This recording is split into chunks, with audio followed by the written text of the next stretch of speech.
Hello and welcome to Entrepreneurship and Business Explained. My name is Henrik. I have been a businessman for the majority of the last 30 years.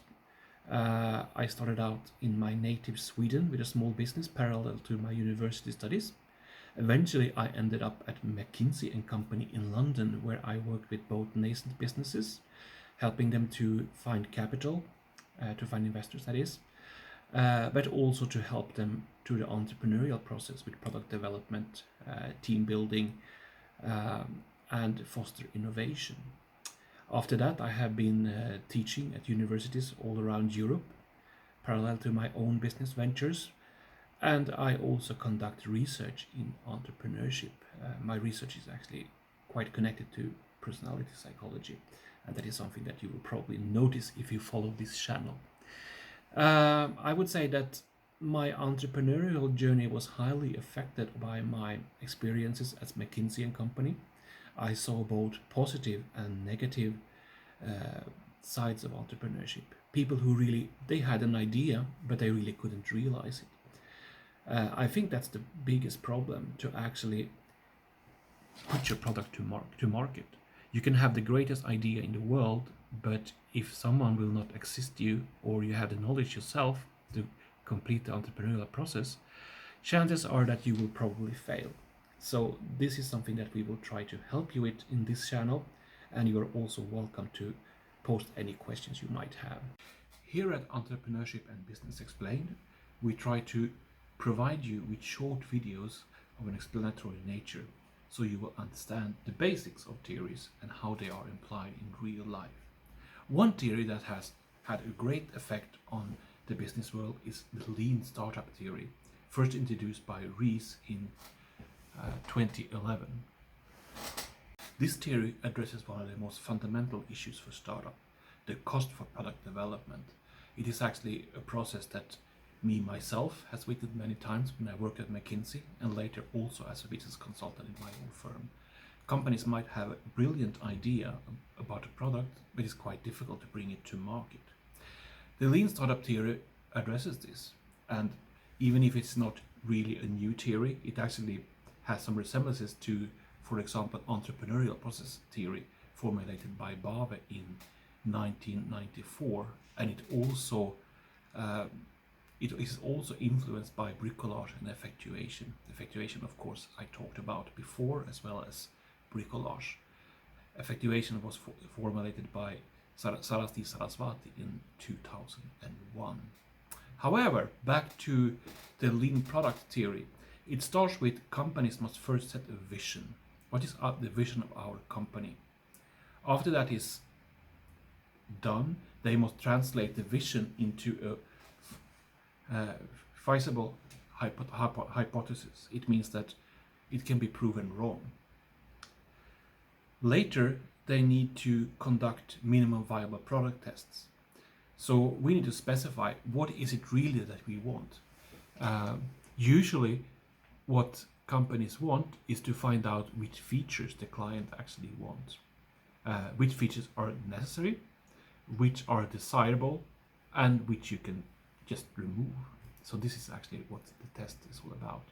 And we also need to find out what customers think about our product. It can be that we have a brilliant idea, or at least we believe that we have a brilliant idea, but the consumers do not agree. So this is something that we should absolutely test.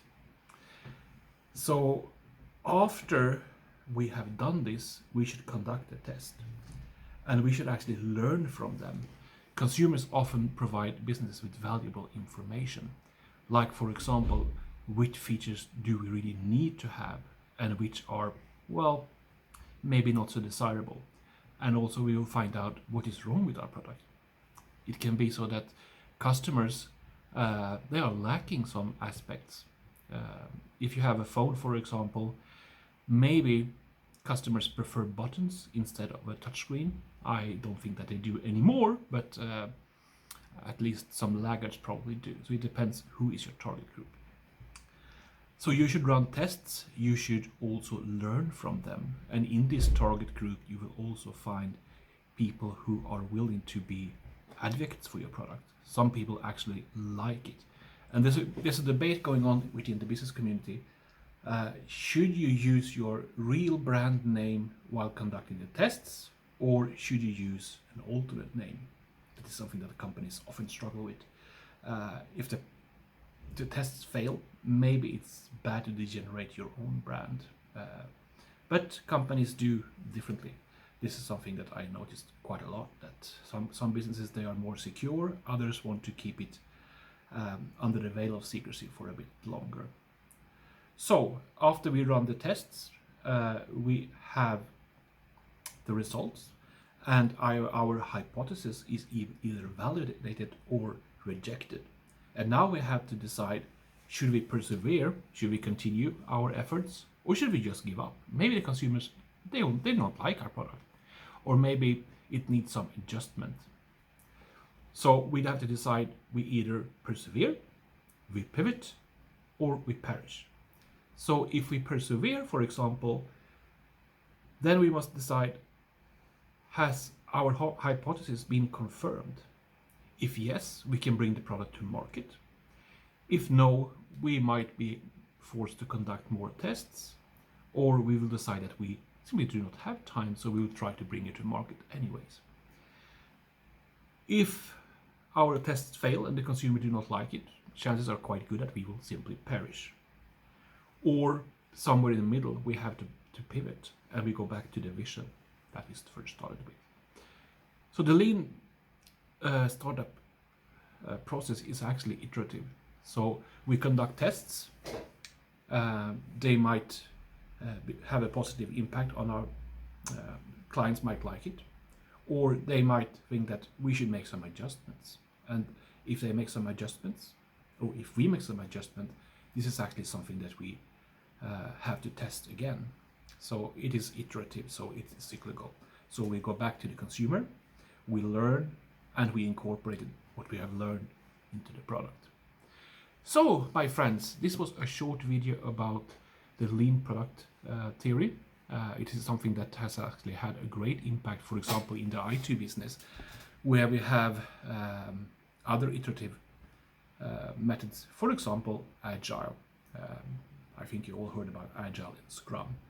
So, my friends, thank you very much, and I wish you a lovely, I don't know where you watch this, but a lovely day or evening. And you are very much welcome to come back to our channel. And if you have some questions, you can leave a comment. Or if you really need help, my consultancy firm is specialized in helping startups bring their ideas to life. So you are welcome to contact me in that case also. So thank you so much for listening, and I see you hopefully soon.